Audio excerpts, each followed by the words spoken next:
All right, so the Vikings, they ended up losing 30-20 to the New Orleans Saints. They now go to 4-3-1. And as far as some positives that you want to take from it, there's a couple of things that you can really point out. Number one, yes, the Chicago Bears, they won, but they're 4-3 if I'm not mistaken. So you still have a chance. The NFC North Division, it's a tight race. We'll have to see what happens. If I'm not mistaken, you got the Detroit Lions coming up. You should win that game. A couple other positives that I'm going to take away. Number one, the defense. I thought the defense was really, really good. I thought they stepped up. I thought they were outstanding.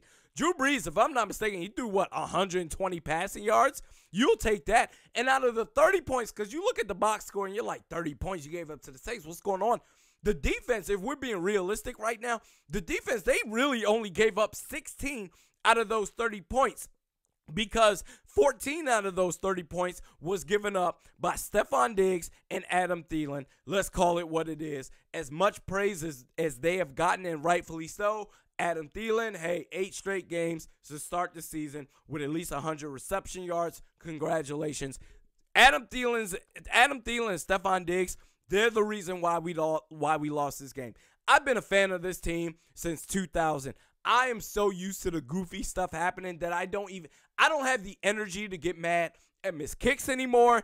Dan Bailey, he missed an extra point. I didn't even get mad at that. Adam Thielen, we're deep in the red zone. You could have ended the first half. You could have went into the second half up 20-10 on the New Orleans Saints. Instead, you fumble the ball. You give up not a touchdown. You give up favorable field position to the New Orleans Saints. They get a touchdown from that. Stephon Diggs, I was ready to cuss Kirk Cousins out. I'm like, what are you doing? Why are you throwing the ball right there? Ultimately, what happened was, on further review on that NBC camera, that second camera angle, Stephon Diggs gave up on his route, and that's why Kirk Cousins threw a pick six. They're the reasons why we lost that game. But I wasn't even mad about any of that whatsoever. I expected us to lose this game. I was saying to myself, it's against the Saints. It's against Drew Brees. He's a first ballot Hall of Famer, arguably top 5, top 3 quarterback of all time. And I was saying to myself, it's on prime time. When it comes to prime time, when the whole nation is watching this Vikings team, that's when the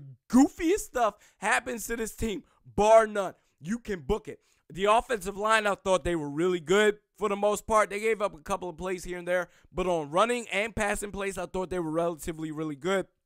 Pat Elflein, he started off really, really strong in that game. And what happened was, as the game went on, he actually got pushed around a little bit in that game. Let's just be real about that. But overall, I thought the offensive line, I thought they were relatively really good. The run blocking was really good. Latavius Murray, he did really good as well.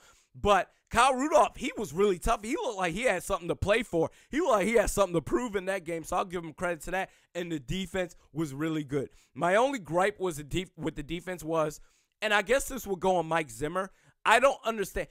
Eric Wilson basically became the new Ben Gideon tonight on Sunday.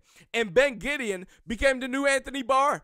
Ben Gideon, he's been on this team for, 2.5 years. And I was saying to myself, he's basically become the redheaded stepchild of this linebacking core. Basically to where if you're running nickel sets, it's Anthony Barr and Eric Kendricks, bar none. And I was saying to myself, it's Anthony Barr. As he's gone, Eric Wilson, he'll step in, and Ben Gideon, he'll maintain his role. But Ben Gideon basically replaced Anthony Barr, and Eric Wilson basically replaced Ben Gideon.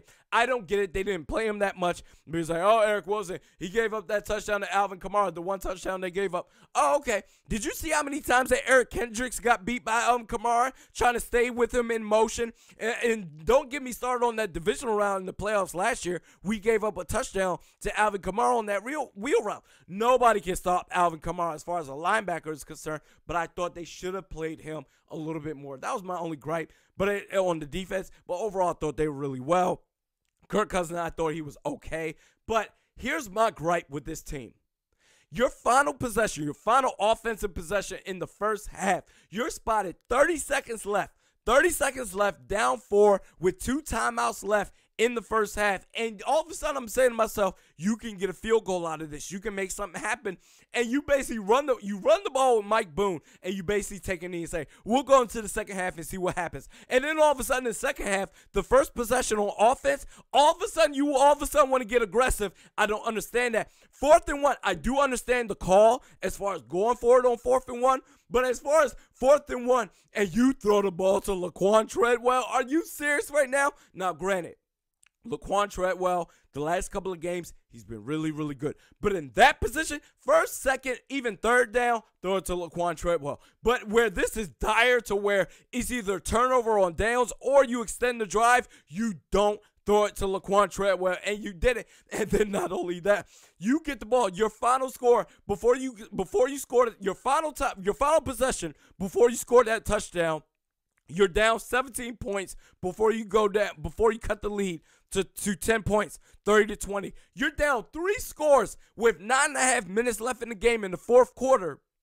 And you dudes trot up the field with no sense of urgency as if you're going for the game-winning touchdown drive. You waste 5 minutes on that possession. 9.5 minutes left. You get left with, 4 minutes left, whatever that was. And the game was over. What the hell was that about? There's no sense of urgency with this team. Like I said, I expected them to lose. I was even trying to stay positive. My wife was like, what the hell is going on with this team? What are they doing? I was like, hey, we missed kicks. Turnovers is par for the course as far as being a Viking. Unknowingly, we signed up for this, but as far as the clock management and the game management, I don't know if that's Mike Zimmer or Flip, whoever the hell that was, but that was inexcusable. Is the season over with? Absolutely not. You're 4-3-1. You still have a chance to win this division, but you had a golden opportunity to win that game. Momentum swung when Adam Thielen turned the ball over, but still, overall, you had 30 seconds left in the first half with 2 timeouts left. You say, nah, it's all good. I don't understand why you guys do that. So anyway, man, I'm doing this podcast blind. Where are we at? We do this once a week. Mediokr Best Sports Podcast with Realistic Randy. You can follow this on iTunes, YouTube, Twitter at Realistic_Randy, Facebook at Realistic Randy. We'll see you next week. Happy Halloween, baby.